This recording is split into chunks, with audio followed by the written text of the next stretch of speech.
This episode is sponsored by Sentry.io.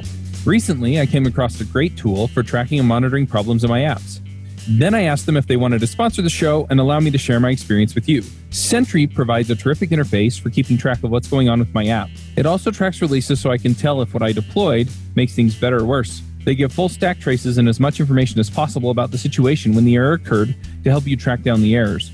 Plus, one thing I love, you can customize the context provided by Sentry. So, if you're looking for specific information about the request, you can provide it. It automatically scrubs passwords and secure information, and you can customize the scrubbing as well. Finally, it has a user feedback system built in that you can use to get information from your users. Oh, and I also love that they support open source to the point where they actually open sourced Sentry if you want to self-host it. Use the code DevChat at Sentry.io to get 2 months free on Sentry's small plan. That's code DevChat at Sentry.io. Hey, everybody, and welcome to another episode of the Ruby Rogues podcast. This week on our panel, we have Dave Kimura. Hey, everyone. Eric Berry. Hey, everybody. I'm Charles Max Wood from devchat.tv. And this week we have a special guest, and it's Saverio Miroddi. Perfect. Hello, everybody. Yeah, it's like I've spoken Italian before. Do you want to introduce yourself?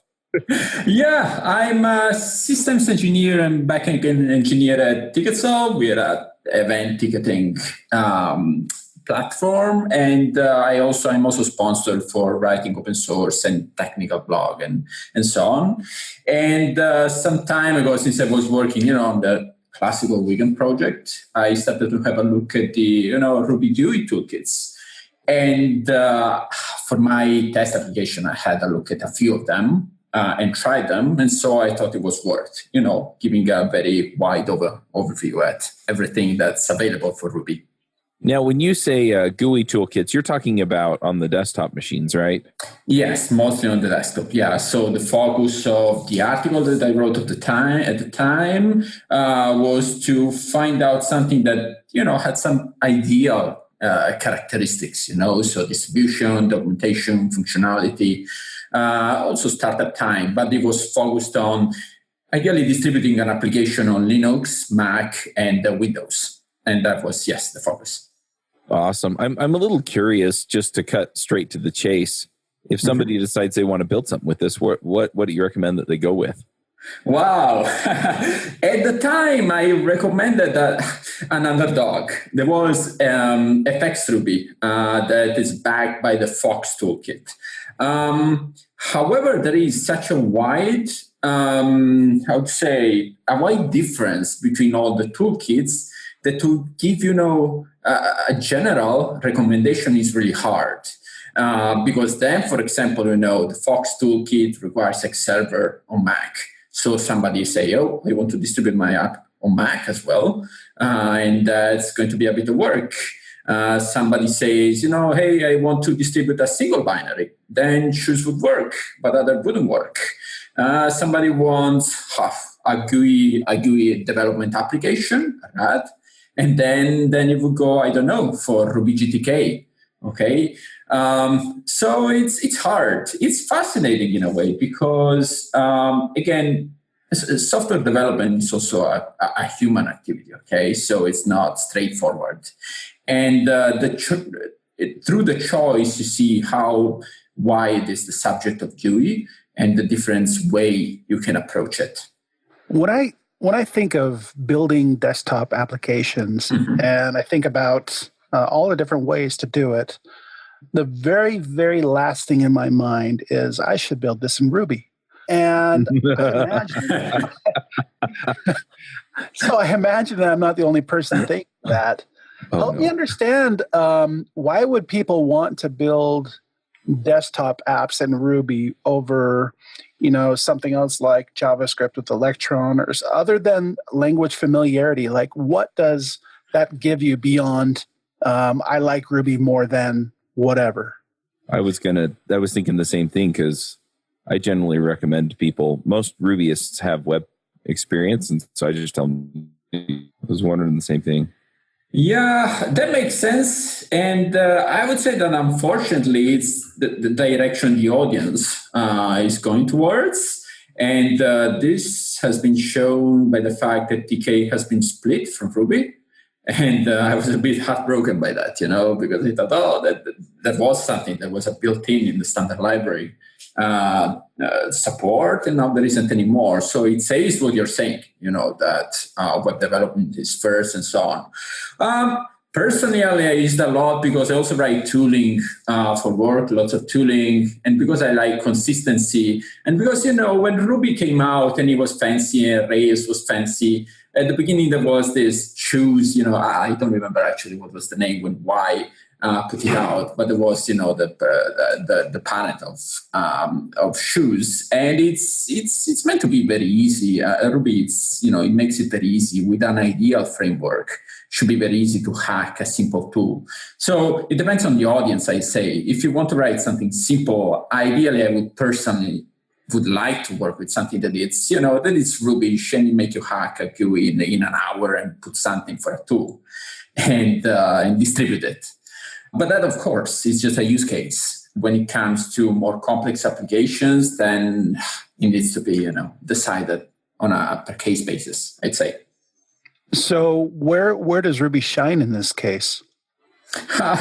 It's hard to say because with the GUIs on hand, it's really very much compromise with everything.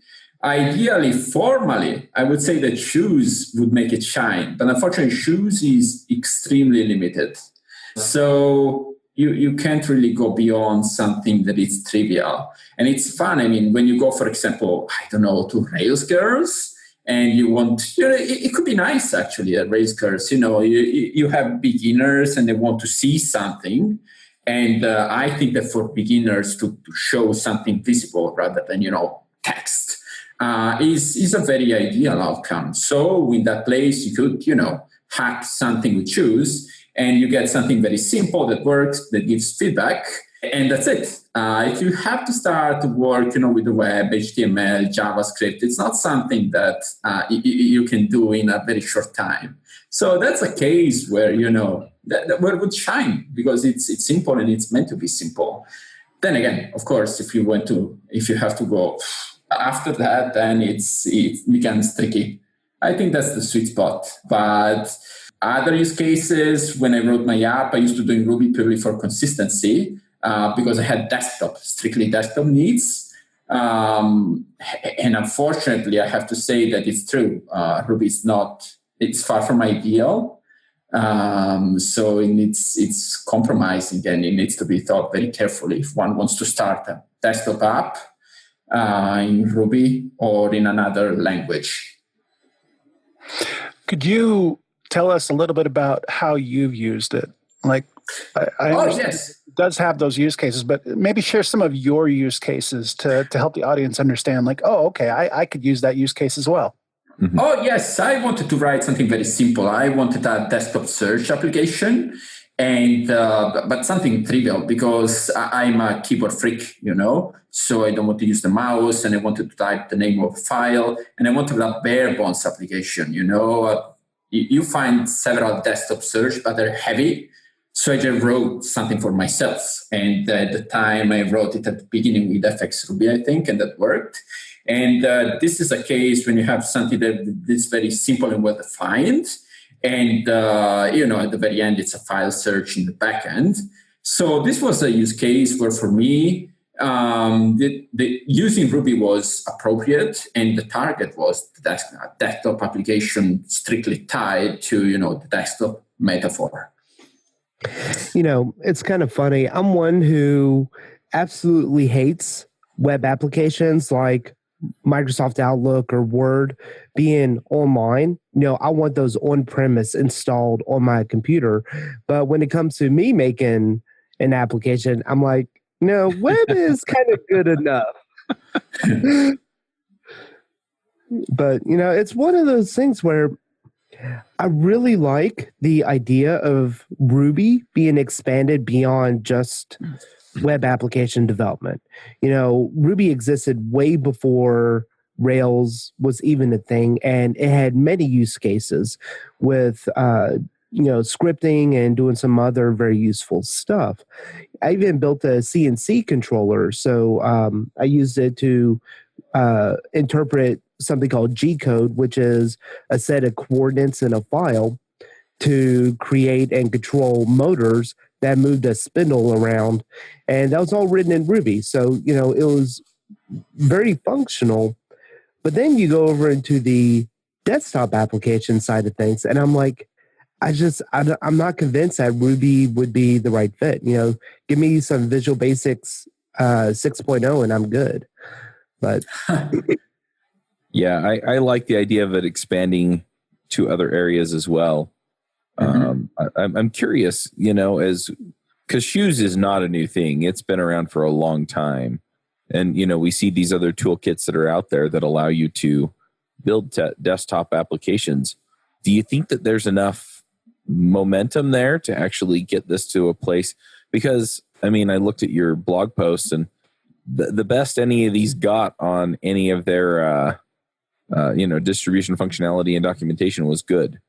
None of them were like, amazing, or I don't know. Okay, that was just for simplification purposes.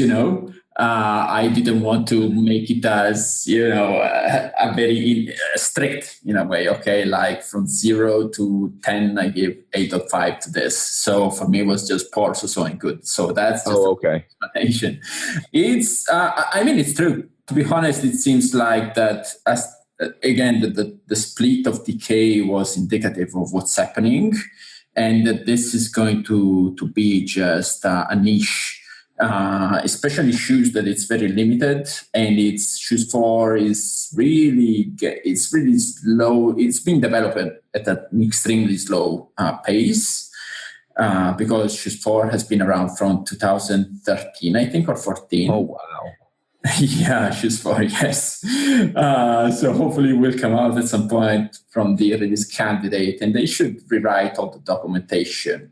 So unfortunately, yes, I think it will be the domain of a few people that know Ruby, and they just want to write something, some small tools like I did, and then they will find a few frameworks. And of course, in that case, talking about distribution doesn't have much sense, So that's what I think it will be the target of Ruby GUI desktop applications. I think we're also missing something else, which is this is very likely a wonderful introduction to Ruby for newcomers, especially younger developers who really get gratification from that visual feedback. And swallowing off JavaScript and Electron, that's a big pill to swallow. And taking on, using a Swift or iOS or whatever it might be that you're using, .NET. Again, really big things to swallow. So using something like Ruby to build GUI applications I view it as a wonderful way to get into programming for kids and for people who are just getting started, because that visual feedback really provides that gratification that we all live and breathe on, right? It's what we thrive on as developers. That's why we're not hardware engineers, we're software engineers, because we don't like waiting 2 weeks for the results. That's one of the things I see. Yeah, I agree. And I think it would be great if it would be pushed in a way and it would reach, a maturity so that, it could be an evident, I would say, option. Yeah. So when I asked earlier, to pile on to Eric's question, I asked earlier which one you would recommend. You said FX. Wow. What would you recommend for people to start learning? Yeah. If I wanted to start teaching my kids Ruby. Yeah, possibly Shoes would work. It's because it's beautifully, in a way, I give credits, to Shoes, because I've been critical a bit, and there are reasons for being critical. But at the same time, as Eric said, in a way, you're very abstracted from writing, from the language of GUIs. It's everything Ruby. It looks nice with the blocks and with keywords, with the DSL, so keywords that are very immediate to understand. So yeah, Shoes would work. Then there is this big split, unfortunately, between Shoes 3 and 4. That's a separate, decision to take. But for that case, yeah, Shoes would be cool. Probably, there is also, it's nice that on top of XRuby, they they created a layer in Ruby that looks like kind of shoes. So it's a DSL, it's a Ruby DSL. So you can do something very similar with FXRuby. It's called FXRuby Enhancement. And but that's less immediate. It doesn't have an immediate language for a kid, that would require some design to make it very evident. But instead, Shoes uses very nice metaphors. So that for a kid would work very well. Also because when you take into account the other real alternatives are very mixed, you start to understand how an API, a GUI API, a graphical API works, or you should work with intermediate markup languages like Ruby QML and so on. Shoes instead is just Ruby. You don't really feel like you're stepping into something else, which is great for beginners. Yes. All right. So I think I have a compromise. What about a progressive web application? And for those who don't know, it is a it's a web application that loads like a regular web page, but it can also offer offline functionality. So you can just kind of build a Mac OS or Windows wrapper around a web application that if you go offline, it still loads and kind of sometimes works. And boom, now you have a native application. And you can build the backend Ruby on Rails, so it's still a Ruby GUI. Oh, would the target be a beginner?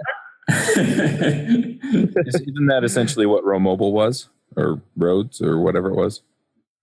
Deploy more, pay less with DigitalOcean, the simplest all-in-one cloud computing platform for developers. Scale and run cloud applications faster and more efficiently with effortless administration tools to robust compute, flexible configurations, networking services, real-time alerts, and rapid provisioning while enjoying industry-leading price to performance with a flat pricing structure across all global data center regions at any usage volume. Spend more time building better web apps and less time worrying about managing infrastructure with DigitalOcean. Build your next app on DigitalOcean. Get started with a free $100 credit at do.co/RubyRogues.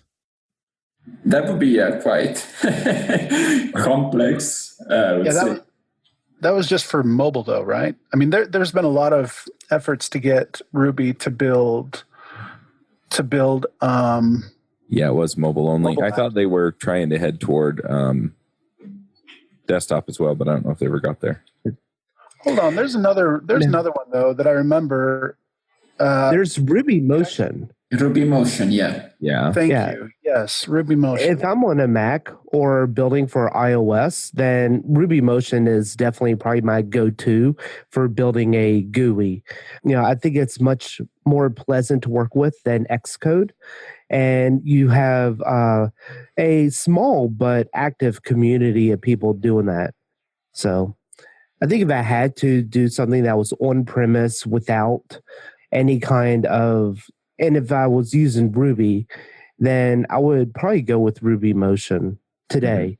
But that's only for Mac devices or if Linux or Android tablets. We're actually going to have, and now I'm blanking on his name. Amir, we're going to have Amir back on. He's going to be talking to us about doing Ruby Motion on the Nintendo Switch. So they are expanding to other platforms. But yeah, I think it's a lot of work to get it to compile to whatever you have to run it on for whatever new system you're on. Mm-hmm. So in your article, you listed also Opal. What's your experience with Opal in building desktop apps? Sorry, which one? You mentioned Opal. Opal and no, I didn't. Yeah, I didn't. I excluded those because I wanted traditional, something that was using Ruby in a straight way, and the only type of frameworks that I use are those where you use Ruby straight or where you work in a mix of Ruby and markup language like Ruby QML. So I've never worked with Opal, and I discarded it from the comparison. Okay. Let's talk about storing data and accessing data. How does that play into desktop application using Ruby? Are you able to access to SQLite or something like that you can package up right along with your application? Oh, yeah, definitely. I mean, I think then it depends on a per case basis, but I guess that I use, for example, a lot SQLite when it comes to small applications. And I think nowadays it's just a standard for this type of work, small self-contained applications. Yeah. And you just use like Active Record or something for that? No, just I work with SQLite directly without, okay. Without an ORM. Because, it always depends on what you're trying to do. You can generally write some very trivial SQL layer, for example, just to abstract, the most of the queries, and you work then directly with it. I like minimalistic solutions, but those are the things that I wrote. Growing, it becomes a bit, it's hard to say if the application would grow also because it depends on which assumptions we are starting with, If it's a desktop application, I think that SQLite should be fine for a lot of cases. I wouldn't move to something else. So that sounds, to some degree, it's not foreign to people who have done web development, right? You get a little closer to the metal if you're using the SQLite gem instead of the, Active Record or SQL. But for the most part, we've all kind of gone and monkeyed a little with SQL, and you can figure out what you're trying to do, to write a SQL query. I'm curious, though, what kinds of things are we going to run into if we're more web focused as we start building desktop applications that are going to throw us off? Oh, while using SQLite, you refer to? You mean? No, just in general. Because your visual layer is different from the web. Yeah. Oh, well. But your latency issues don't exist either. There are a few things that are just different between a desktop app and a web app. So is the development process mostly the same, or do those things play a major role? Let me think. One single-threaded processes versus multiple. So if you're building in Ruby, you can be locked down to a single thread or to a single CPU. Yeah, true. With all the consequence, like multiple transaction, I guess. SQLite is very limited on that. If we talk about strictly SQLite, then multiple requests.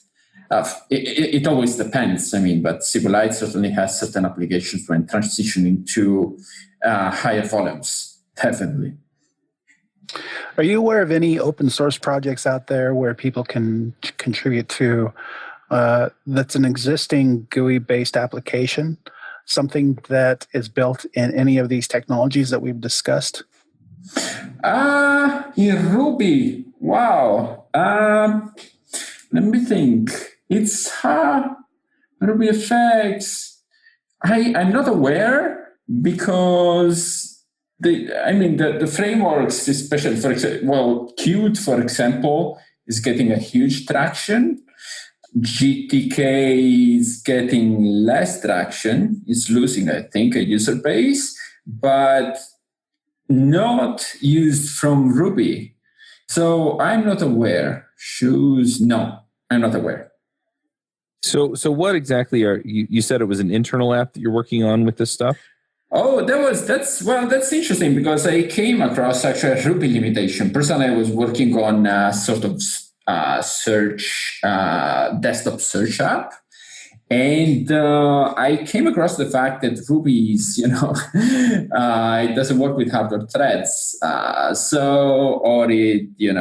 It has problems in running multiple. It's not parallel, it's concurrent, but not parallel. So unfortunately, responsiveness is also a problem in Ruby GUI development because, aside the lock, there are also other factors that come in. There is a sort of amount of time between thread context switch. So GUI traditionally are single-threaded, but in a GUI you can, of course, write a background thread that doesn't interact with, the GUI. But actually, when you do that in Ruby, you may have problems because the multiple threads wouldn't switch so fast. So when I wrote the application, actually I came across this, and there are workarounds, but they are a bit painful. So right now I'm in a bit of a point where I need to decide if I want to transition actually to another language or not. It's interesting that some frameworks work also with Rubinius. I think it was FX Ruby. I'm not 100% sure. And Rubinius is a full-fledged, in a way, Ruby interpreter. So there wouldn't be such problem because there is no global lock in Rubinius. But this is another one of the limitation that you will come across if you write complex Ruby desktop application. My application was very trivial. It was called Portman Spotlight. And yes, because it did only that. And I use it every day, but it was very simple. I don't know what actually people is doing right now, because I can see also that the projects slowly come, you can see that some just at some point stopped, even if they have very common backends like Qt bindings. It's been active at some point, then boom, disappeared. Or JRubyFX, same thing. So it's hard to say. There is always little traction. So if people, I guess, want to really work with those, it's better to start their own project or to hope to find something that will stick. Awesome. I also, I was just looking for stuff that's built with Shoes. And it looks like Hackety Hack was also built on Shoes, which was a system to teach people how to code. And that was also another project by Why the Lucky Stiff. Mm-hmm. Yeah, it's hard to write in Shoes because it has very strict limitations. And, the documentation is fun for the beginner. But then when you go into more advanced intermediate stuff anyway, you need seriously structured documentation. It looks like it's a bit from the past, when Ruby was cool.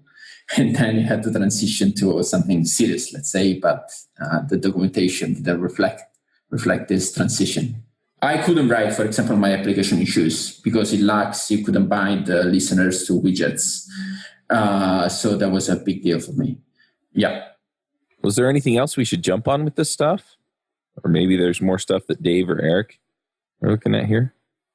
So this is sort of to do with the GUI. And one thing that I found that I really love is a program called Natifier. And it is a program that you install on your Mac or whatever, and you can take a web application and convert it over into a Electron app. So it's basically going to be a web view, but there's a lot of little benefits that you can do with it. Like you can give it its own title, its own icon, and it's going to store the session and cookie or the cookies or whatever within the Electron app. So if you have a remember me, it's going to remember you for subsequent sessions. And it's just overall really cool because, a lot of the websites that I visit most, I'll just throw into a Natifier. It creates a application on my desktop or whatever, and then I can access them, as I would.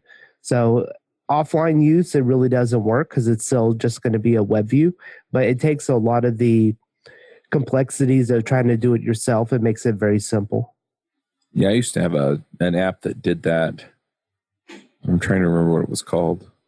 Well, and I think when we talked to Amir again from Ruby Motion, he mentioned that the fastest way to get a working mobile app was actually to do that, where it was a native wrapper around a web application, on the web. And so, if you were offline, it wouldn't work, but it's a good first step to just, get an icon on there where somebody can kind of figure some stuff out. And not only that, but you can use TurboLink to create hybrid applications. to where if you are writing a iOS app in Xcode and the main guts of your application is the web view and it just points to your Rails application, there are certain things that the Rails application just cannot do that it's better done natively. For example, having more intimate control over the hardware of the device. You're not going to get that from a web application. Too many security issues there. But with the iOS app, you're going to be able to access that hardware and do what you need to do while using the web view to interact with turbolinks to listen for certain events that would then trigger the native functionality of a iOS app. So I played around with that a bit, and it's pretty cool on what you can actually do. And with Rails, you can render different kind of layouts depending on the browser agent. So you can style your iOS application to be a little bit different than the experience that you would see on a desktop. I think also what I've gleaned from this conversation is there is potential in building desktop applications for Ruby, but for it to really become something that's beyond just a toy or fit like little tiny needs, there needs to be more community support around it and maybe more examples. It seems like I've been doing Ruby for a while, and this the GUI development with Ruby seemed like a pretty big topic back in maybe 5 or 6 years ago. And I honestly haven't heard of it since. But I will push that building applications in React and Electron is not as simple as building applications in Ruby.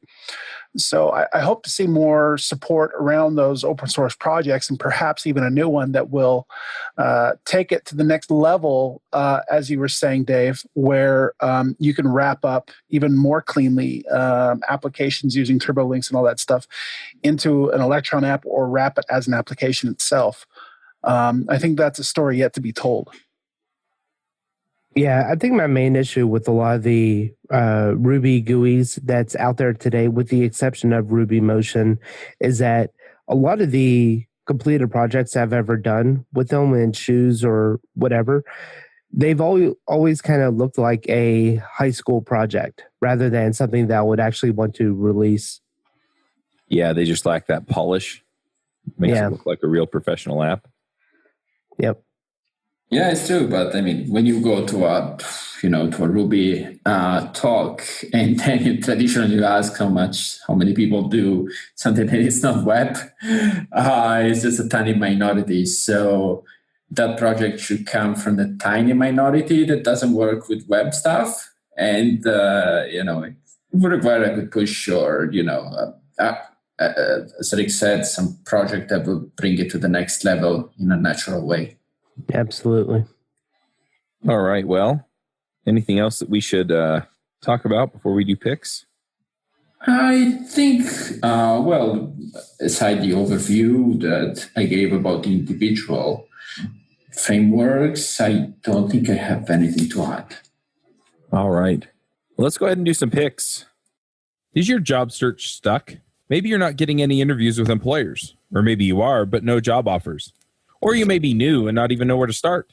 This is Charles Max Wood, and I'm releasing a new course and ebook on how to find a job as a software developer. The course walks you through the process of finding the types of companies you want to work for, getting their attention, and putting your best foot forward as the candidate they want. I've coached dozens of developers in looking for jobs and have been able to help several people find jobs within 2 weeks to 2 months. So whether you're new to development, can't find a great job that fits what you want, or are looking for remote work from an area without a strong tech community, I can help. Go to getacoderjob.com and sign up today. Dave, do you want to start us with picks? Yeah, so my first pick will be Natifier, which is the wrapper, the Electron-based wrapper for web applications that you can create a little desktop icon. And my second pick is going to be the 3M command strips. Those things are absolutely awesome. You can hang any kind of thing on the wall with them. They're real sturdy, and when you pull them down to remove the stickiness, it really doesn't leave any kind of mark from my experience. So I've hung some wood projects up on the wall, not heavy wood, but some pine wood and stuff, and it's done a great job. Awesome. Eric, do you have some picks for us? Yeah, one of the things that I'm excited about with Code Fund we just released is something called community ads, which allows us to be able to place ads that they're not really ads, they're more community announcements in which we don't pay people to place the ads, but we don't get paid for the ads. But they're very community servicing, and so right now we have 2 community ads, 3 actually, but 2 of them that I want to point out here is 2 courses that are put out by Kent C. Dodds. The first one is how to commit to open source, and the other one is how to get involved with open source using JavaScript. And I'll link the third one as well. I'll mention it. Which the third one is the third one is the Beginner's Guide to React. Now, all 3 of these are completely free courses on Egghead, but they're free because of Kent C. Dodds. So big kudos to him for making those public, and we'll link them in the show notes. Nice. I'm going to do some picks. Big surprise. I'm picking books again, folks. Yeah, I've just been devouring some stuff on Audible. One's a fiction book, and one is, I don't know exactly how to categorize it. I guess it's like a personal growth tape, for lack of a better term. But I've really, really enjoyed them both. The first one is The Queen's Poisoner by Jeff Wheeler. I listened to the audiobook, and the narrator, so on Audible, you get different narrators, and some of the narrators are amazing, and they do like different voices for different characters and, stuff like that. And this narrator did that. She's just slightly a little bit wooden, especially when you get started with the book. She seemed to get better as she kind of hit her stride with the book. But she did a pretty good job. Anyway, so the book is The Queen's Poisoner by Jeff Wheeler. You can also just go buy it. And the narrator was Kate Rudd. She's done pretty much all of his books, and I've enjoyed listening to them. So anyway, the other one is A View from the Top by Zig Ziglar. And he has a book by that title as well. This is actually the recording where he sat down in a studio. It also includes some of his recordings from seminars and just kind of overall life lessons for different things. And I've really, really enjoyed those. I've listened to all but 2 recordings or tapes or whatever you want to call them, books by Zig Ziglar that they have on Audible. I've listened to all of it, and I really, really enjoyed his content. So if you're looking for some sort of way of, getting better at life, he has a lot of terrific advice on there. So anyway, those are my picks. And then I also just want to shout out about Code Badge again, codebadge.org. And you can go check out the Kickstarter. I'd appreciate the support. And that's it. Saverio, what are your picks? My pick, I have one pick actually. It's a movie about the dark side and a bit the bright side of entrepreneurship. And I would say the founder. It's actually a story of how McDonald's was founded, which is a lot much work than it would seem. And it has lots of, it's a drama and it's interesting, but it has also lots of ideas and experiences about building something that it's wildly successful. It's something to watch. It's very interesting. And there are many things that can be taken from it. It's entertaining also, by the way. Right. It's the story of Ray Kroc, right? Yes. Yeah, I wanted to see that. I haven't watched it yet. Yeah, that's it for me. Yeah. All right. If people want to find you online, I'm assuming, you wrote a blog post. That's how we found you. But how do they find your blog, Twitter, GitHub, anything else? I have an account on GitHub, of course, where I put all of my open source stuff. It's github.com/Saverio Miroddi. And the same, also my blog is actually a GitHub project, it's a GitHub Pages project. So just looking for Saverio Miroddi, will find all of my stuff. All right. Sounds good. Well, thank you for coming and chatting with us. Okay. Thank you. Bandwidth for this segment is provided by CacheFly, the world's fastest CDN. Deliver your content fast with CacheFly. Visit CacheFly.com to learn more.